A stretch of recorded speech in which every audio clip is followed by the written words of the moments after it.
Ya Allah, sedih banget barusan aku ngelihat bapak tukang yang lagi kerja di rumah aku jatuh dari tangga. Pas bapaknya lagi ngecat plafon. Tadi tuh langsung aku siapin alkohol, kapas, dan bapaknya juga minta balsem. Nggak tahu balsem buat apa. Balsem yang biasanya panas buat ngurut, buat pegelino gitu. Tapi ini bapaknya balurin ke lukanya yang ya Allah.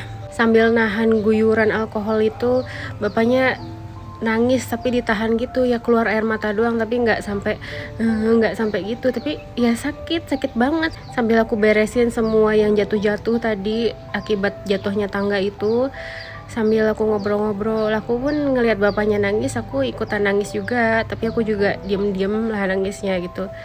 Kayak aku langsung ngomong di dalam hati, ya Allah, segitu sulitnya mencari nafkah halal, sampai jatuh, sampai terluka kayak gitu.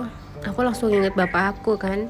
Terpujilah bagi orang-orang yang mencari nafkah halal, susah payah untuk anak istri. Sementara banyak orang-orang di luar sana yang dengan mudahnya dapat harta dengan cara menipu orang, korupsi. Dan ketika aku bersih-bersih itu, bapaknya cerita, aku juga nanya-nanya kan, sambil bapaknya juga udah reda, aku bilang kan, bapak istirahat aja dulu, kalau perlu bapak pulang aja dulu buat hari ini, karena lukanya kayak gitu kan, gak bisa juga bapak paksain, kataku gitu. Terus aku tanya-tanya lah, bapak di rumah berapa anaknya? Katanya di rumah itu berdelapan sama dirinya. Aku tahu banget itu sakit banget luka-lukanya, karena udah darah gitu. Tapi dengan kuat hati, tegar hati, diguyurnya dengan alkohol. Dan setelah diobatin itu, pas ngobrol sama aku sambil senyum-senyum menceritakan kronologi jatuhnya, itu kayak nutupin, apalagi sama keluarganya nanti pasti datangnya dengan senyuman, walaupun kelihatan luka-lukanya, pasti beliau tuh bilang nggak apa-apa, bapak cuman tadi jatuh sedikit doang. Kita pasti pernah ngelihat wajah bapak kita saat pulang, menutupin kelelahannya, menutupin kesedihannya, kesakitannya.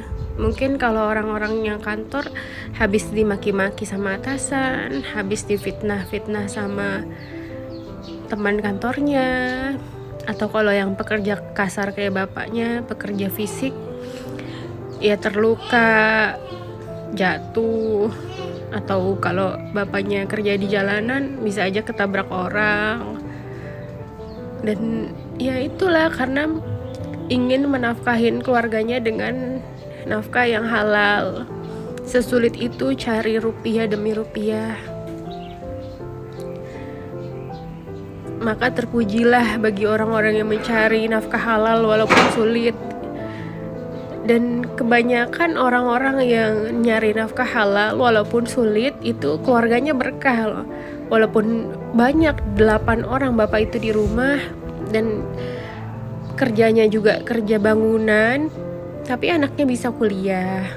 Aku tanya anaknya SMK, kuliah, SD sama TK. Di rumah itu juga ada dirinya sama istrinya, dan ada ibu istrinya, dan ada ponakannya. Jadi berdelapan itu dikasih makan pakai rezeki yang sedikit ini gitu, tapi berkah dan bisa cukup untuk semuanya. Kadang aku juga berpikir kan, bapak aku juga dari dulu gajinya kan kecil, tapi anaknya bisa kuliah, bisa kebeli rumah, ada kendaraan. Itulah yang Allah bilang berkah gitu, sedikit tapi cukup untuk semua hal. Walaupun kelihatannya minus gitu, kalau dihitung-hitung secara matematika manusia harusnya minus, harusnya nggak cukup gitu, tapi tercukupin aja tahun demi tahun sampai anaknya dewasa, cukup semuanya. Sementara banyak orang yang dengan mudahnya nipuin orang, dengan mudahnya korupsi, dengan mudahnya nggak jujur dalam berdagang.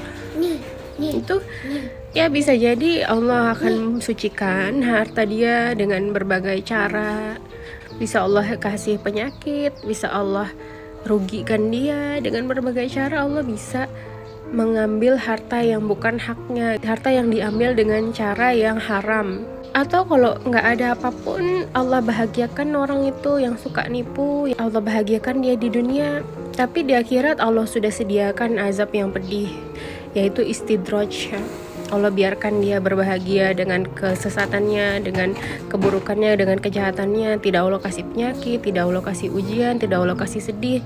Tapi ya itu melalaikan gitu, kebahagiaan yang melalaikan, yang kita sebut dengan istidraj, yang Allah biarkan orang-orang maksiat itu terus dalam kemaksiatannya. Buat semua bapak-bapak di luar sana yang mencari nafkah dengan halal, semangat ya Pak.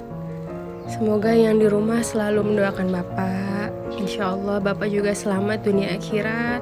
Dan rezeki yang kita kira itu sedikit tapi cukup untuk semua hal.